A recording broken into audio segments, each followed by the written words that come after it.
भारतीय क्रिकेटची पंढरी मानल्या जाणाऱ्या वानखेडे स्टेडियम मधील ग्रँड स्टँडला आज शरद पवार यांचं नाव देण्यात आलं।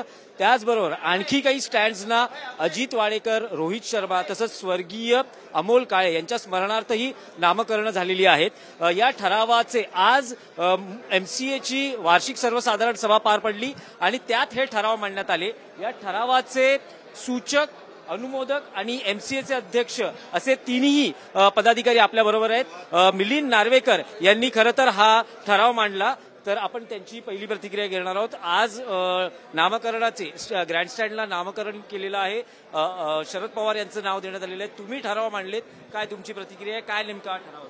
मी ठराव मांडलेला आहे, पण सर्वांच्या वतीने मांडलेला आहे, अपेक्षा वतीने मांडलेला आहे, सर्व क्रिकेटर असतील त्या सगळ्यांच्या वतीने मांडलेलं आहे। त्यामुळे हे काय माझं एकटंच श्रेय नाही आहे, अध्यक्ष ते आमचे आहेतच, ज्येष्ठ जितेंद्र आव्हाड आहेत, रत्नाकर शेट्टी आहेत, असे सगळ्या लोकांनी मिळून हे सगळं केलेलं आहे। त्यामुळे माझं एकट्याचं काही श्रेय नाही आहे, मी सगळ्यांचं मिळून एक बोलणारा फक्त माणूस होतो। ज्यांनी या ठरावाला अनुमोदन दिलं आणि एमसीएचे विश्वस्त जितेंद्र आव्हाड आहेत। नाही, याच्यामध्ये नावं बघितली तर आपल्याला कळेल की योगदान कोण काय आहे। आपण अजित वाडेकर यांचं नाव देतोय। अजित वाडेकरांचं योगदान कदाचित नवीन पिढीला माहीत नसेल, पण मुंबई क्रिकेटचं सुवर्ण युग म्हटलं की अजित वाडेकरला मुंबई क्रिकेट विसरूच शकत नाही। नवीन युगाचा नवीन चेहरा रोहित शर्मा, त्याचं योगदान मुंबई क्रिकेटमध्ये विसरूच शकत नाही। तिसरं शरद पवार, ज्यांनी अख्ख्या भारताच्या क्रिकेटचं इकॉनॉमिक्सच बदलून टाकलंय। म्हणजे 5 दिवसाच्या क्रिकेटमधनं आपण 20 वर कधी आलो, आणि नवीन घरातल्या नवीन पोरांना, गरिबीतल्या वाढलेल्या पोरांना देशभरातनं जी संधी मिळते, त्याच्या मागचा त्याचा शिल्पकार कोण? तर त्याचे शिल्पकार शरद पवार आहेत। म्हणून त्यांचं एक नाव, हे 3 नावं झाल्यानंतर ज्यांचं एक चांगलं योगदान होतं, पण अल्पशा आजारामुळे त्यांचा मृत्यू अशी मोठा धक्का होता मुंबई क्रिकेटला, ते म्हणजे अमोल काळे, तर त्यांचं एक नाव देण्यात आलेलं आहे। मला वाटतं 3 योग्य नावांची निवड सगळ्यांनी मिळून केलेली आहे। आमचा काय त्याच्यात आमचा काय विशेष हे नाही आहे। आणि मी अजून एक बोलणार आहे, ते म्हणजे डायना एडेलजी।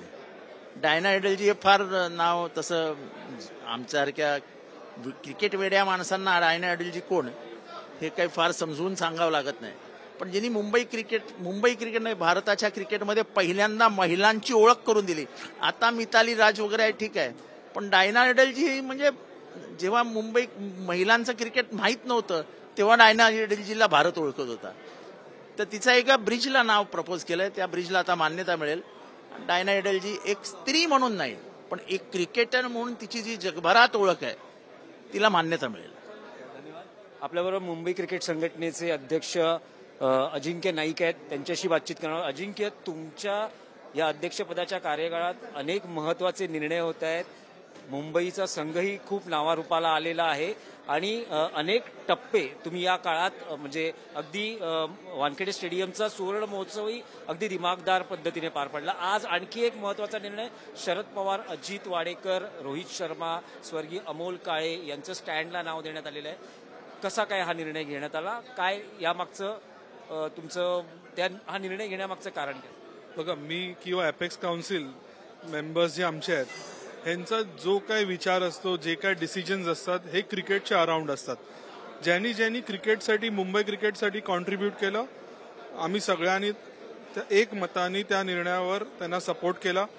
प्रत्येक मेंबर्सनी आज या निर्णयाला सपोर्ट केला, कारण जे कॉन्ट्रीब्युशन आहे हे आपण एका वर्डमध्ये, एका सेंटेन्समध्ये किंवा ह्याचा तुम्ही काउंट करू नाही शकत। आणि हे जे निर्णय आहेत, हे कुठेतरी मुंबई क्रिकेटचा इतिहास, भारतीय क्रिकेटचा इतिहास हा जगवण्यासाठी घेतलेले निर्णय आहेत। आणि मुंबई क्रिकेटचा जर तुम्ही इतिहास बघितला, मॅक्झिमम क्रिकेटच मुंबईने दिले, मॅक्झिमम विन्स जे रणजी ट्रॉफी झाल्या मुंबई, मेजर इव्हेंट्स वानखेडे स्टेडियमवर झाले। अजून एक खास बाब जर तुम्ही बघितली, जे मोठे ऍडमिनिस्ट्रेटर राहिले आहेत मुंबईमध्ये आणि भारतामध्ये, हे मुंबई क्रिकेट असोसिएशनने दिलेत।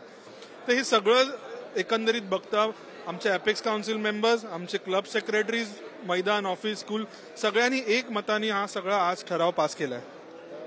मराठीची बातचीत केली त्याबद्दल आपले आभार। व्हिडिओ जर्नलिस्ट कमलेश सह दिनेश दुखंडे, TV9 मराठी, मुंबई।